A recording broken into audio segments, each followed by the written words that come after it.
Okay. So kita start introduction to economics, right? So this is the learning outcomes. At the end of this chapter, you should be able to interpret the definition of economics, distinguish scope of economics, right? Describe three economic concepts, which are scarcity, choice, and opportunity cost, and then discuss and illustrate the production possibilities curve, PPC. Describe the four economic problems. It's not the four lah ya. Describe the economic problem. Yeah. Differentiate four types of economic systems. Okay, so inilah yang kita akan belajar untuk chapter 1. Right. So apa itu economics lah? Economic ni adalah something yang very important. Okay. Important aspects in human life. Very important, right? Actually everything that we deal in our daily life ni adalah semua melibatkan ekonomi. Okay? Right, so the desire of human being is unlimited and we will try as hard as possible to fulfill their demand to maximize satisfaction. Our desire, kemahuan kita, kehendak kita terlalu banyak. Tidak ada limit sebenarnya, betul tak? Kan? Kemahuan kita tak ada limit, tapi okay, jadi kita akan try our best untuk maximize kita punya satisfaction. Okay, maknanya maybe kita tak dapat nak fulfill everything, tapi kita cuba nak dapatkan apa yang kita mampu untuk maximiskan kita punya kepuasan, satisfaction. Okay, but the problem is that economy are facing with limited resources. Sumber itu tidak cukup. Bila sumber tidak cukup, jadi kita tidak boleh dapat kesemua yang kita mahukan. So inilah basically economy yang kita nak bincangkan, right? Okay, so we go to the definition of economics, maksud economics. Okay, definisi. Right, so economics is a social science that studies how people and society organize scarce and limited resources to satisfy unlimited human wants. So basically inilah economy. Dia adalah science social science that study how people organize scarce and limited resources to satisfy unlimited human wants. Macam mana kita menggunakan sumber yang sedikit, yang sangat limited ini, yang sangat terhad ini untuk fulfill, untuk memuaskan ataupun untuk completekan kita punya kehendak. Ya? Yeah? Okay. So resources ini dalam ekonomi selain daripada resources kita panggil sebagai factors of production. FOP ni adalah factors of production. So factors of production are resources or input used to produce goods and services. Jadi sumber ini digunakan untuk menghasilkan barang dan perkhidmatan. So basically there are four factors of production ataupun there are four resources: land, labor, capital, entrepreneur. Okay, right. So what is land? Yeah, land, anything that we can get from nature. Yeah, it's natural resources. Kita panggil land. So natural resources derived from the earth and land itself. So what is this land ataupun natural resource? Dia adalah contohnya macam timber, oil, coal, soil and water. Ini adalah contoh-contoh land ataupun natural resources itulah. Okay, right. Jadi dalam ekonomi ni kita sentiasa akan tengok selain daripada resources tu kita nak tengok apa reward ataupun apa return kepada resources ini. Jadi return kepada setiap resources tu ada. So return kepada land ni adalah rent. Sewa, rent. Okay, alright. Now we go to labor. Okay, so labor are workers, pekerja, defined as people who contributes their energy mentally and physically to earn wages or salary. Jadi kita bila bekerja, kita akan contribute kita punya energy secara mental dan fizikal. Untuk apa? Untuk dapatkan gaji, untuk dapatkan pendapatan. Okay, jadi labor can be categorized into three: skilled worker, semi-skilled worker, unskilled worker. So apa itu skilled worker? Those yang professional, Maknanya dia ada higher level of education, contohnya macam doktor, lawyer and so on. Itu adalah skill worker. Semi skill worker ni semi professional. Contohnya macam dia adalah technician ataupun dia clerk ataupun bahagian-bahagian admin. So dia semi skill worker. Dan unskilled worker biasanya yang tak ada perlu ada education lah yang tinggi ataupun tak background education dia tak kisah. Okay, contohnya macam cleaner, buruh kasar and so on lah. So itu adalah unskilled worker. Okay, jadi worker ni akan dapat apa? Labor ni akan dapat apa? Akan dapat wages atau salary. Okay, so boleh tak bezakan wages dengan salary? Siapa tahu apa itu wages? Apa itu salary? Salary gaji, wages pendapatan. Wages upah. Okay, wages tu upah. Okay, wages ni upah, salary ni pendapatan ataupun gaji itulah. Bila wages ni bermaksud pendapatan itu dia tidak fix. Dia tidak tetap. Bermaksud berapa jam kita kerja, kita dibayar untuk jam yang kita kerja. Contohnya kita kerja 5 jam lah kita dibayar. Bila kita cuti, tak dibayar. Oh, gaji ikut kehadiran kita dengan jam bekerja. Lama kita kerja lah. Jam bekerja, dia tidak fix. Tapi kalau salary, payment dia fix setiap bulan. Dia akan dapat gaji setiap bulan sama macam saya. Setiap bulan saya akan dapat amount yang sama. Sama macam contohnya kerja kerani ke ataupun kerja-kerja dalam bidang admin, lawyer ke, doktor ke, semua dia akan dapat salary yang tetap contohnya. Okay, so itu bezakan antara wages dan salary. Okay, right. Kemudian kita go to capital. Capital adalah stock of goods created by society ataupun created by people to help them in the production of goods and services. Jadi capital ni adalah sumber yang dihasilkan oleh siapa? Oleh manusia. Kan?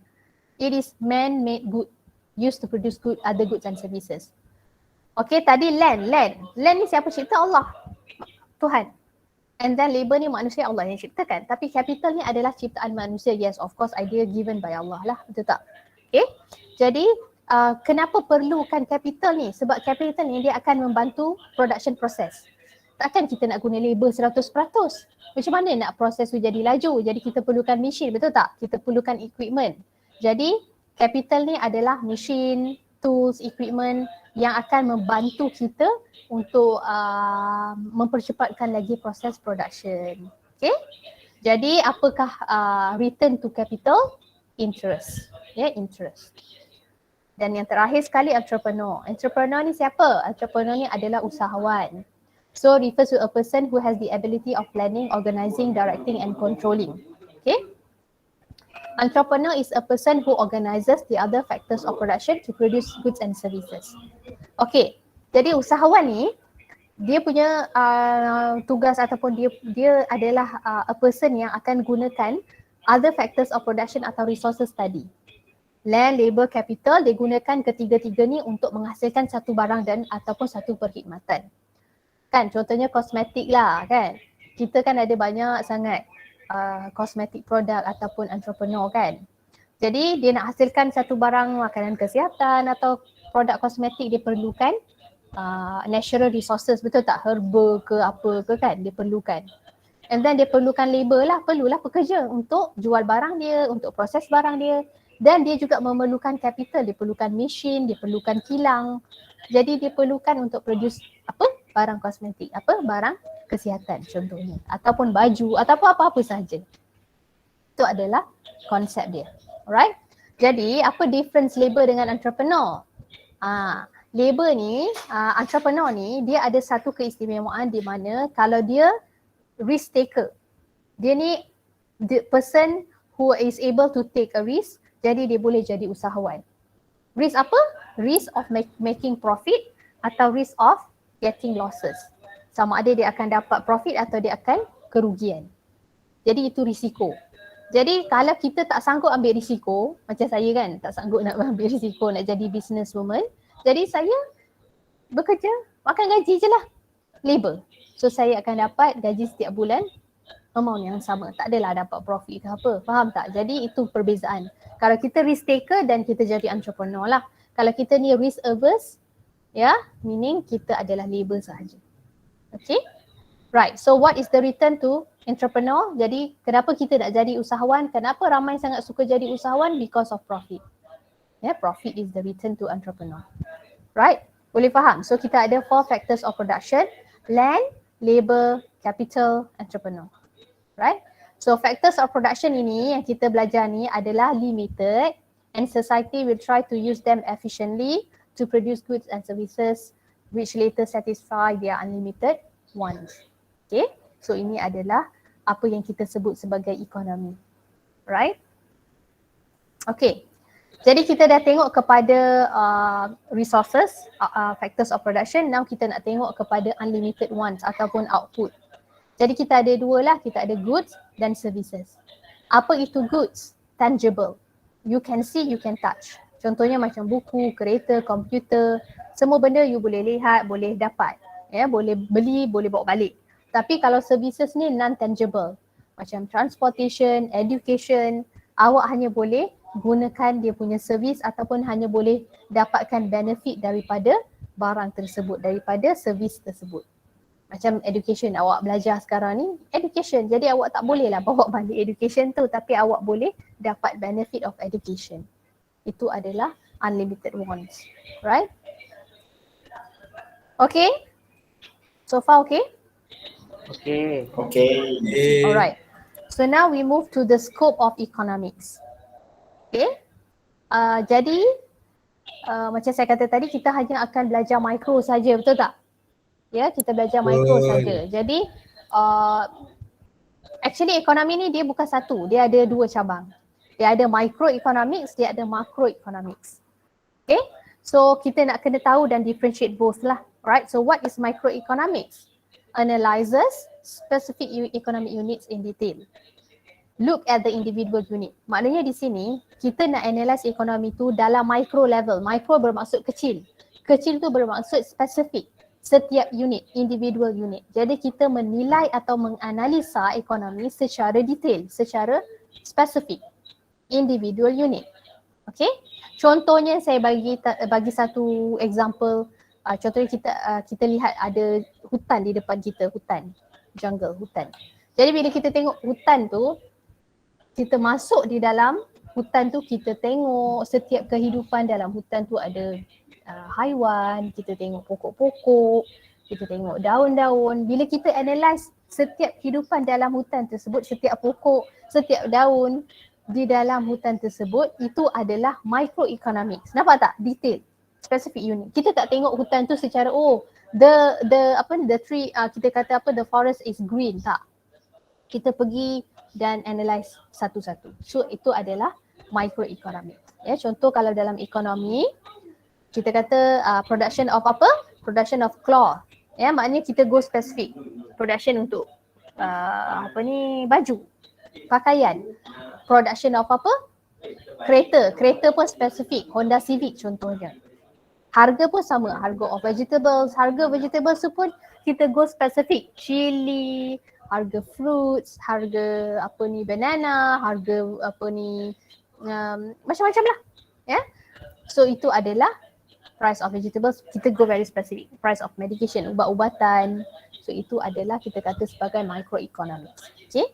So what about macroeconomics? Macroeconomics ni dia opposite of micro. Bermaksud kita tengok in a bigger scope. Ya. So kita analyse ekonomi as a whole, secara besar, aggregate entire economy. Ya, bila kita deal benda besar-besar, itu adalah microeconomics. Kita tak go very specific ataupun detail. Contohnya macam contoh forest tadilah, hutan tadi. So bila kita tengok hutan tu besar, hutan tu hijau, kita tak masuk dan study each and every tree di dalam hutan tu, dan kita tengok hutan sebut macam tu, dan kita kata ini adalah makro, sebab kita just bagi kita punya scope kita secara entire atau aggregate. Okay, so itu adalah macroeconomics. Jadi contoh dalam ekonomi, kita nak menilai pendapatan dalam Malaysia, GDP in Malaysia, kita nak menilai income of US, Okay, kita nak tengok berapa palm oil exported, kita nak tengok export, kita nak tengok import, and then harga rumah, kita nak tengok harga barang, harga consumer price index ni maksudnya kita nak tengok harga barang, inflation, kita nak tengok inflasi, kita nak tengok kadar pengangguran, itu semua adalah macroeconomics. Maknanya kita akan melihat ekonomi secara detail, secara the whole economy atau aggregate ataupun entire economy. Okay, so ini adalah kedua-dua perbezaan antara microeconomics dan macroeconomics. Okay, so saya akan berhenti sini sajalah. Okay, so hari ini kita hanya go until the scope of economics and later next class hari Khamis, betul tak? Ya. Okay, hari Khamis kita akan continue dengan basic economic concept. Okay, so far okay tak? Okay. Okay. Okay ya. Alright. So ada soalan nak tanya? Belum lagi. Belum lagi ya? So far okay tak? Yes. Yes.